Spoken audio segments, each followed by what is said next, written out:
আসসালামু আলাইকুম প্রিয় ফুটবল ফ্যান্স। আপনারা নিশ্চয়ই জানেন যে চ্যাম্পিয়ন্স লিগের রাউন্ড অফ 16 নিয়ে যখন আমরা কথাবার্তা বলছি তার আগে প্লে অফ রয়েছে, অর্থাৎ 8টা দল এখন পর্যন্ত রাউন্ড অফ 16-এ যাওয়া বাকি এবং সেটা ড্র কিন্তু অলরেডি অনুষ্ঠিত হয়েছে। এবং এই মুহূর্তে প্লে অফ ড্রতে সবচেয়ে বড় খবর হচ্ছে রিয়াল মাদ্রিদ এবং ম্যানচেস্টার সিটি, দুই হট ফেভারিট বিগ ক্লাব কিন্তু এই মুহূর্তে একে অপরের মুখোমুখি হচ্ছে, অর্থাৎ প্লে অফে একে অপরকে পাচ্ছে। এখন প্লে অফের সমীকরণ অনেকের কাছে এখনও কনফিউশনের মধ্য দিয়েই কিন্তু আছে। ব্যাপারটা খুব সহজ করে বললে, এবারে চ্যাম্পিয়ন্স লিগের ফরম্যাটটাতে একটা পরিবর্তন এসেছে।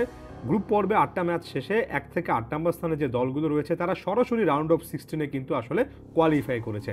9 থেকে 24 নম্বর স্থান পর্যন্ত যে 16টা দল রয়েছে সেই 16টা দল এই এক্সট্রা প্লে অফ ম্যাচ খেলবে, অর্থাৎ একটা করে এক্সট্রা ম্যাচ খেলবে এবং এই 16টা দল থেকে 8টা দল শেষ পর্যন্ত রাউন্ড অফ 16-এ টিকিট পাবে।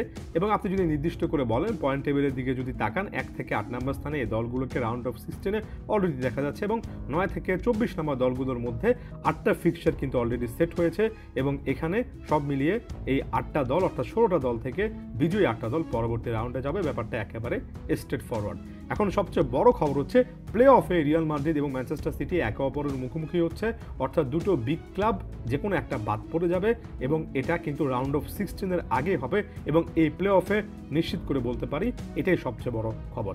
এর পাশাপাশি ক্লাব ব্রুজ পেয়েছে আটলান্টাকে, স্পোর্টিং লিসবন পেয়েছে বরুসিয়া ডর্টমুন্ডকে, বায়ার্ন মিউনিক সেল্টিককে পেয়েছে এবং এই জায়গা থেকে বায়ার্ন মিউনিকের ফ্যানরা কিছুটা হলেও কিন্তু আত্মবিশ্বাস ফিরে পেতে পারেন।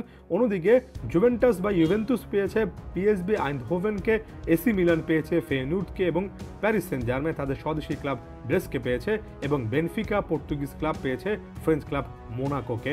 এবং এই 8টা ফিক্সচার থেকে বিজয়ী 8টা দল পরবর্তীতে শেষ 16-তে যাবেন এবং শেষ 16-তে আরও একটা ড্র আছে যেটা 21 ফেব্রুয়ারি অনুষ্ঠিত হবে এবং তারপর আসলে বলা যাবে যে রাউন্ড অফ 16-এ কে কার মুখোমুখি হচ্ছেন। তবে আসলে সম্ভাব্য প্রতিপক্ষ হিসেবে কে কাকে পেতে পারেন সেটা কিন্তু এই ছবিটা থেকে দেখে নিতে পারেন, এখান থেকেও মোটামুটি আন্দাজ করা যায়। একেবারে যদি ইনশর্ট বলতে চাই তাহলে এই মুহূর্তে সবচেয়ে বড় রকমের খবর এটাই যে রাউন্ড অফ 16-এ যাওয়ার আগে প্লে অফে রিয়াল মাদ্রিদ এবং ম্যানচেস্টার সিটির মধ্যে যে কোনো একটা দল কিন্তু বাদ পড়ে যাবে।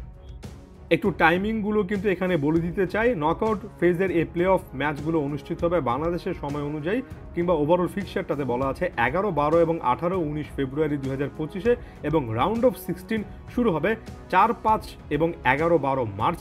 অর্থাৎ যে 8টা দল সরাসরি পরবর্তী রাউন্ড বা রাউন্ড অফ 16-এ টিকিট পেয়ে গিয়েছে তারা কিন্তু পরবর্তী ম্যাচটা একেবারে মার্চে গিয়ে খেলবে। এর একটা গ্যাপ কিন্তু এখানে পাওয়া যাচ্ছে এবং যে দলগুলো পয়েন্ট টেবিল 9 থেকে 24 নম্বর স্থানে ছিল তারা মাঝখানের এই সময়টাতে প্লে অফের এই রাউন্ডটা নিশ্চিত করে তারপরে পরবর্তী ধাপে কোয়ালিফাই করবে। ওভারঅল ফরম্যাটটা এটাই এবং সহজ করে বলতে গেলে এটাই সবচেয়ে বড় খবর। এবং তার চেয়ে বড় খবর রিয়াল মাদ্রিদ এবং ম্যানচেস্টার সিটির রাউন্ড অফ 16-এর আগেই এই প্লে অফে একে অপরের মুখোমুখি হওয়া, যেটা ম্যানচেস্টার সিটি রিয়াল মাদ্রিদের মাঠে খেলবে ফেব্রুয়ারির 11 তারিখে এবং রিয়াল মাদ্রিদ নিজেদের মাঠে ফিরতি লেগে ম্যানচেস্টার সিটিকে আমন্ত্রণ জানাবে ফেব্রুয়ারির 18 তারিখে। সো এটার মাধ্যমে এই জিনিসটা পরিষ্কার হয়ে যায় যে প্লে অফটা আসলে 2 লেগের হবে। সামনে এই ব্যাপারগুলো নিয়ে আরও বিস্তারিত আলোচনা করার চেষ্টা করব। অবশ্যই ফুটবল ফ্যানের সাথেই থাকবেন।